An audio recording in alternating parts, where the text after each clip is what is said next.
Ojalá, ilusión compartida, deseo vivo, esperanza que convoca voluntades. Mejor aún, compromiso, asumir ideas, desafíos y ayudar a pensar. Ojalá también es tarea nuestra y suya, convertir ilusión en realidad de bienestar. Con ustedes, despuntando el día, ojalá.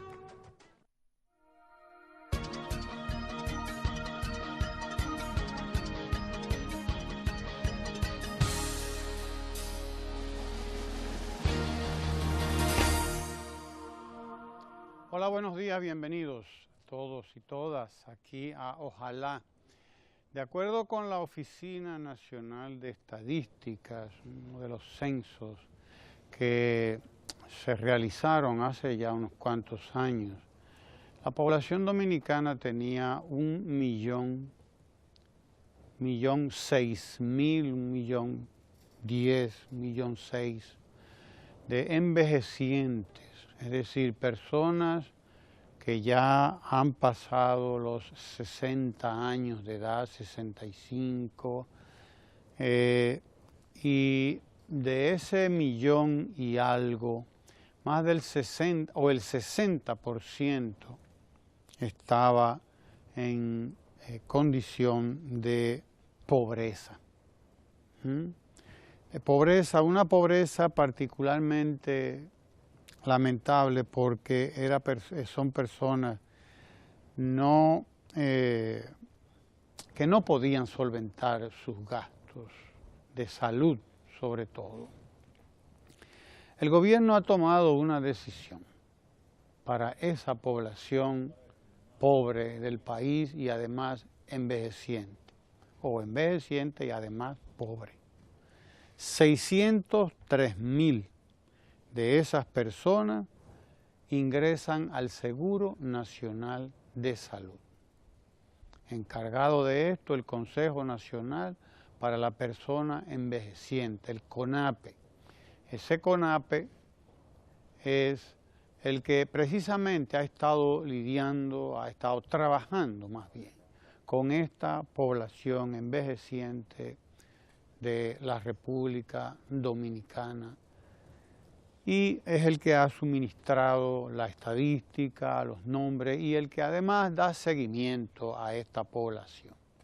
603.000 envejecientes, personas ya adultos mayores como se les llama, pasan al SENASA, al Servicio Nacional, Seguro Nacional de Salud, por disposición del gobierno de la República Dominicana. Ha sido una preocupación de la administración del presidente Danilo Medina, la situación en la que se encuentran muchos de los adultos mayores de la República Dominicana, particularmente aquellos que están y que viven en pobreza y en pobreza extrema, que se calcula en alrededor de 1.006.000, como les dije, de acuerdo con el censo elaborado por la Oficina Nacional de Estadística hace 5 años. No sabemos si esa cifra ha disminuido o ha aumentado, pero hace 5 años hablábamos de 1.006.000 adultos mayores al mismo tiempo en carencia. Es decir, que cuando hablamos de 603.000 que ya pasan a la seguridad, al Seguro Nacional de Salud, hablamos de más de medio millón, más de 600.000, es decir, más del 60% de aquella población que detectó ese censo de la Oficina Nacional de Estadística, óigase bien, más del 60% que tienen ya a partir de este momento resuelto sus problemas de salud, en el sentido de que cada vez que lo necesiten tienen ya acceso a la seguridad social, a la salud, a todas las clínicas y hospitales del país, ¿a través de quién? Del SENASA. Y aprovecho para decir que muy atinada la decisión del Tribunal Constitucional de hacer que todos los empleados públicos pasen al Seguro Nacional de Salud. Porque los empleados del Estado, que son una responsabilidad del Estado, deben estar en el seguro del Estado. Hace un tiempo ya que era obvio que esta medida había que tomarla en justicia. ¿Por qué? Porque los negocios privados de salud se habían alzado con la masa y le habían dejado al SENASA el hueso. Es decir, sobre todo la gran cantidad de la población envejeciente, pobre, los pensionados, los jubilados de la Seguridad Social, todo eso tenía que asumirlo el SENASA, mientras la población joven, que es la que menos usa los servicios de salud, empleada del Estado, pagada por el Estado además, era negocio. Esa es la que es el negocio realmente en los seguros. Sin embargo, esa estaba, la mayoría, vaya usted a ver por cuáles razones, en los seguros privados.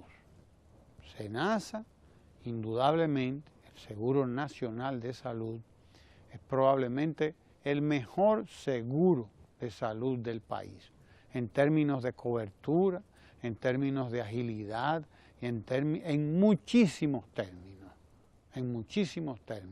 Sin embargo, estaba quedándose en una situación de desventaja con respecto a los seguros privados. La decisión tomada, por lo tanto, por el Tribunal Constitucional debe ser apoyada y debe comenzarse a hacer todos los trámites en todas las instituciones del Estado para que los empleados del Estado vayan al Seguro Nacional de Salud. Los que quieran planes complementarios y deseen estar en otro seguro, bueno, pues que se lo paguen porque pueden hacerlo. Pero la población de empleados estatales donde debe estar es en el Seguro Nacional de Salud, que es el seguro del Estado. Dos temas más que me ocupan hoy en día.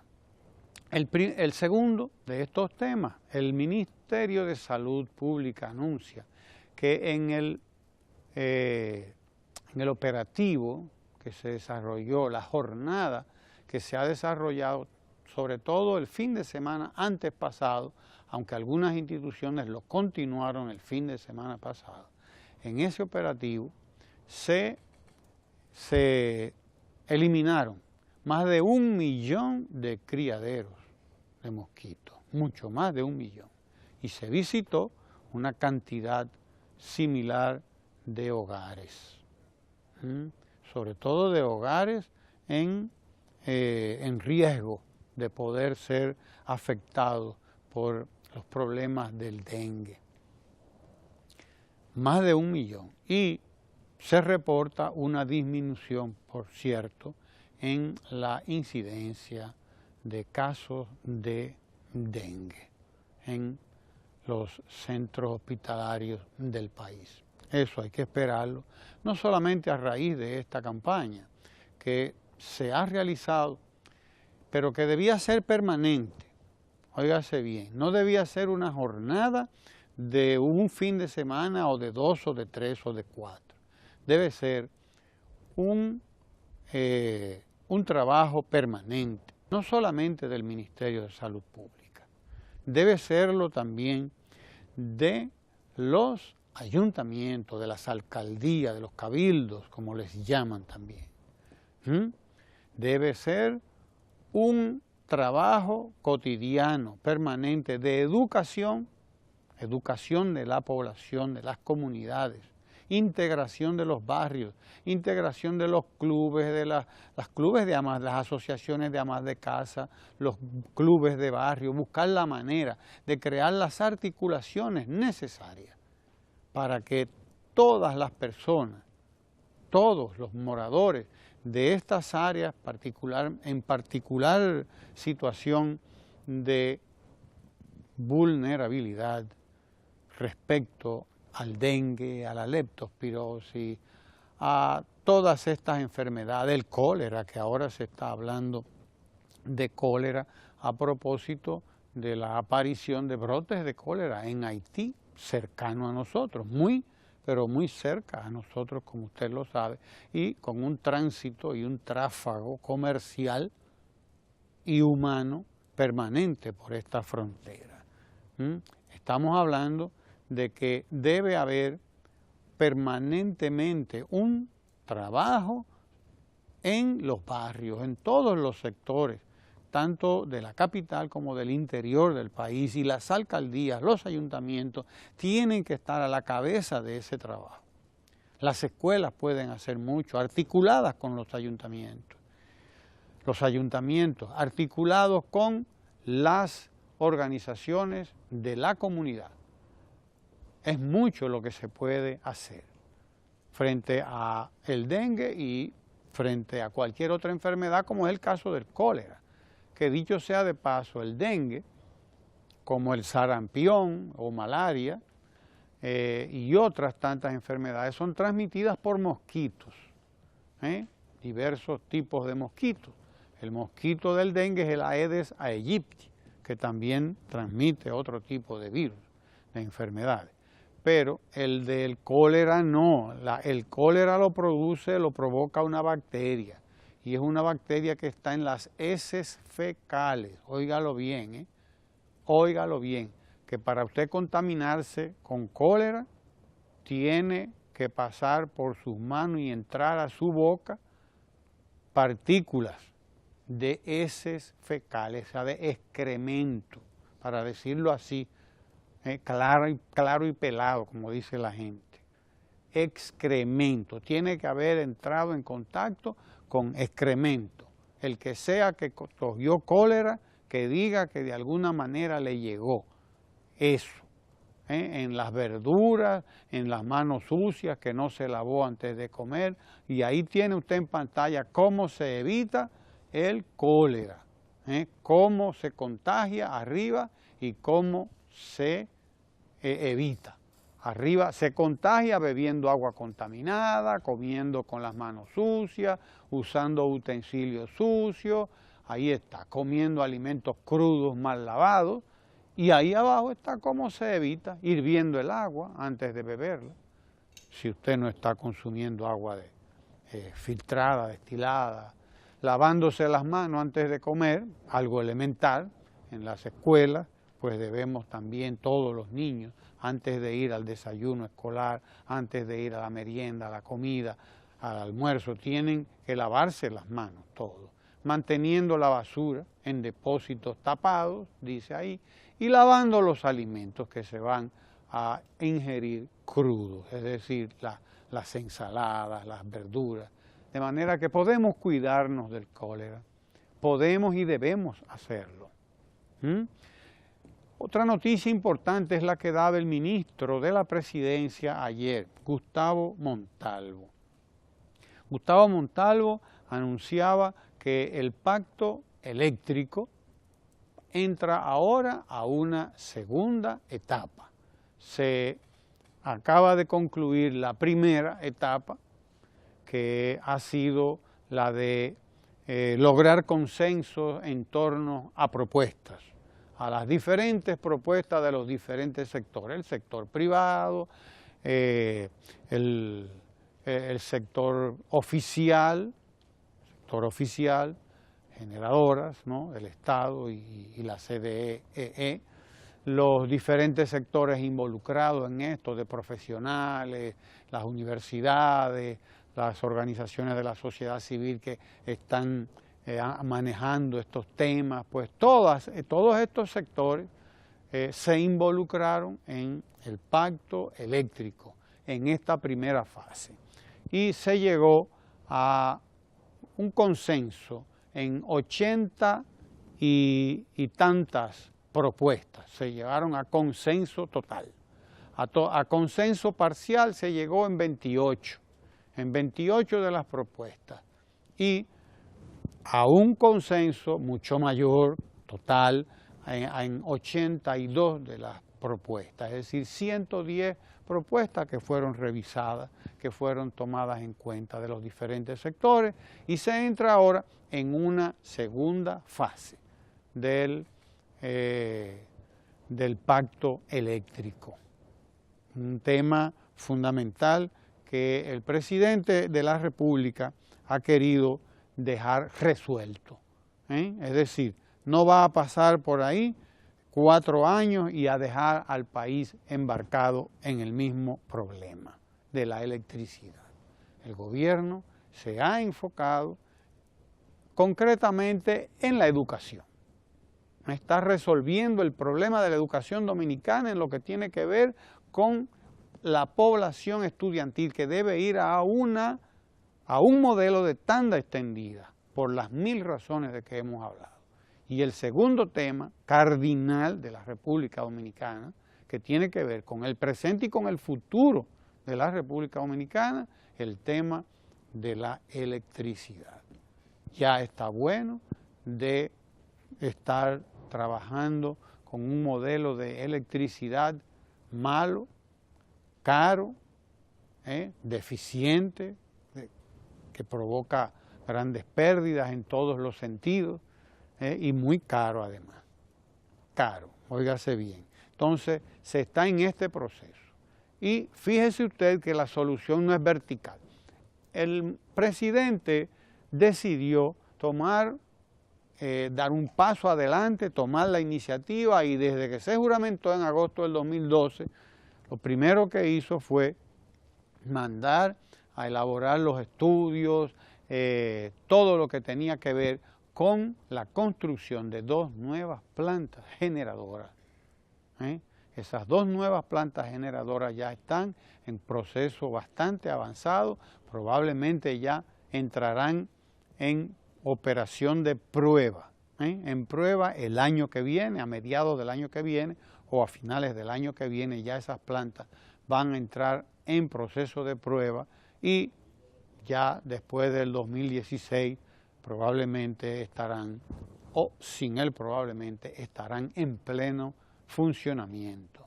Esas plantas que son plantas muy eficientes, que generarán a partir del carbón, que generarán con precios mucho menores, y por lo tanto van a ser un instrumento fundamental para abaratar el costo de la energía en nuestro país, por un lado, y segundo, para darle eficiencia al sistema energético dominicano. El gobierno del presidente Danilo Medina no ha estado mirando para los lados, no ha estado mirando para atrás con este problema como se hizo antes, miró hacia adelante y está diversificando por un lado la matriz, diversificándola, promoviendo los emprendimientos de producción de energía eléctrica a partir de energía eólica y de energía fotovoltaica a través de la energía solar, en este caso, pero también ha estado trabajando con la convencional en lo que se resuelven los problemas de la otra energía, que hay que producirla cada vez en mayor cantidad, la energía no convencional. Pero no podemos descuidarnos porque necesitamos mucha energía para el desarrollo del país. Y ahí está la conversión de la Cogentrix a gas natural, etcétera, o a carbón, pero que esas plantas no van a ser el dolor de cabeza que fueron para la República Dominicana, que era mejor mantenerlas apagadas. Había que pagarle para que las mantuvieran apagadas. Eran tan onerosas, eran tan escandalosamente costosas mantenerlas en operación, que era mejor pagar para que las mantuvieran apagadas. Ya usted sabe de qué estamos hablando, y de qué gordo es este problema de la producción, generación de energía eléctrica en la República Dominicana. Estamos hablando de 2 plantas modelo, ahí esas de Punta Catalina son 2 plantas modelo, las que se han construido allí, con mínimo impacto ambiental, y además tomando en cuenta muchos otros aspectos del desarrollo del país en que puede impactar ese proyecto de generación eléctrico que asumió el gobierno y que lo asumió con ímpetu, con decisión, con coraje y que no ha parado un solo segundo. Son noticias importantes que he querido compartir con ustedes. Y vámonos ahora a la pausa y no se vaya de ahí porque seguimos con mucho más contenido aquí en Ojalá.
Uno aquí, otro ahí, otro. ¡Eso! 3 años de realizaciones y más entusiasmo que nunca. El gobierno dominicano ha puesto atención especial en los niños y niñas con habilidades diferentes. A través del despacho de la primera dama, surge la iniciativa del Centro de Atención Integral para la Discapacidad, CAI. La finalidad de este centro es brindar un espacio íntegro para el cuidado, educación y rehabilitación de los niños y niñas de 0 a 10 años con condiciones especiales, acompañándolos en el proceso de crecimiento y tratamiento, tanto en el espacio cognitivo y físico, como emocional, creativo y de relación con su entorno. Actualmente está en funcionamiento el CAI de Santo Domingo Oeste, inaugurado el 29 de noviembre del 2013. Trabajamos en la construcción del CAI de Santiago, que beneficiará a miles de familias de la región del Cibao y que será inaugurado antes de finalizar el año. Además, se brindará otro centro en San Juan de la Maguana, uno en Santo Domingo Este y un quinto en San Pedro de Macorís. Con el CAI construimos una patria con igualdad de condiciones, donde nuestros niños y niñas puedan desarrollar al máximo sus potencialidades, tomando en cuenta a las familias como entes fundamentales del proceso.